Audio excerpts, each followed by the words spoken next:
tiro dhalinyaro ah oo ay ku jiraan caruur aan qaan gaarin ayaa lagu soo warramaya in nolol xumo baasani ay ku haysato magaalada Muqdisho iyadoo wariyaasha oo u koorgalay xaaladda dhalinyaradaasi ay sheegeen in dhibaatada caruurtaasi soo food saartay ay u sii dheer tahay in ay isticmaalaan noocyada kala duwan ee maandooriyaasha warbixin umuurtaasi ku saabsan waa kan wariyaha iyaga Xuseen Nuur Geesay oo warka noo soo diray. dhalintani ayaa waxa ay ka mid yihiin kuwa dibad joog ah isla markaana mustaqbalkooda uu mugdi ku jiro ka gadaal markii ay la tagtay waxyaabaha maanka bini'aadamka dooriyo oo ay ugu horeyso koolada iyo daroogada noocyadooda kala duwan. qaar ka mid ah dhalintan oo aan weydiinay bal in waalidkoodu uu nool yahay in kale ayaa waxa ay sheegeen inay waalidkoodu nool yihiin balse ay la noolaan waayeen sabab la xiriira isticmaalka maandooriyahan halka kuwa kalena ay sheegeen in ay waalidkoodu waayeen isla markaana ay duruufooyin dhinaca nolosha ah ay ku kaliftay inay isticmaalaan maandooriyahan oo ugu horeeyo koolada. mana jirto dawlad dhexe oo daryeel u samaysa dhalintan iyo hay-ada ka caawiya sidii loo hagaajin lahaa mustaqbalkooda. xaaladayda waxaa waaye anigu horta magaaladan ku noolaa ya duurarkaygana seexdaa shalan xaawo cabdiyaan kiima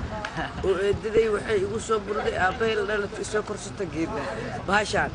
dhayaadaa ku jirta xabagaa ku jirta wuxuu yidhi waxay tiri haddii aad 10 mar ay waadin qurunkaan haddii aad ka leexayn ammaan isiiyey waa ka soo tagay kas yaroo lacag iyo urursaneedaan soo qaatay waa soo baxa magaaladaydan qashinkayga ka qaada habeenkii derbigaan iska jifta anigoo nin maskiin oo derbi jifa dagaal dooni mayno waa inaan nabadda aan ka shaqaynaa muslimiin haddaan nahnay dhiiggay dheecaanka ayaan unugu baxay dadweynaha muslimka ayaan nahnay derbi jiifyaasha ayaan nahnay waagii maxamed siyaad bar ilaa intii ka dhaxaysay qafaad iyo dagaal ayaan ku jirnaa saan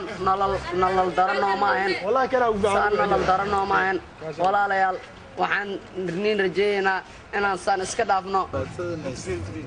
dhibaatadan dalkeena Soomaaliya waxay tahay anagoo koolaabayno ayaa waxay sheegaysaa inta kale dhibaato la socoto midda kaleeto waxay sheegaysaa taasi waxay la mid tahay dalkeena inay ka jirto dhibaato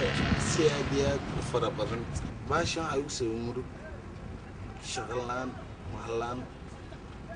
waxba iskama dareemo inaan dadku qaraaceeno weeye.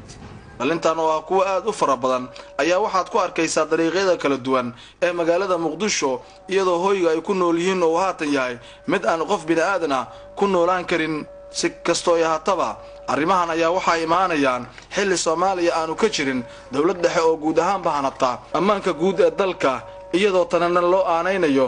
sabaha laga dhaxlay dagaalada iyo dawladda oo aan awood u lahayn inay hanato daryeelka guud ee dadka shacabka Soomaaliyeed. halkan ayaa waxa ay ka mid tahay meelaha ay ku nool yihiin carruurta Soomaaliyeed ee iyagu dibad joog ah isla markaana aanu helin daryeel ku filan. tani ayaa qayb waxa ay ka tahay dhibaatooyinka haatan haysta Soomaalida oo inta badan ku dhawaad 20 sano ee laga soo gudbay aanu lahayn dawlad maamusha isla markaana la waayay goobihii carruurta Soomaaliyeed lagu daryeeli jiray.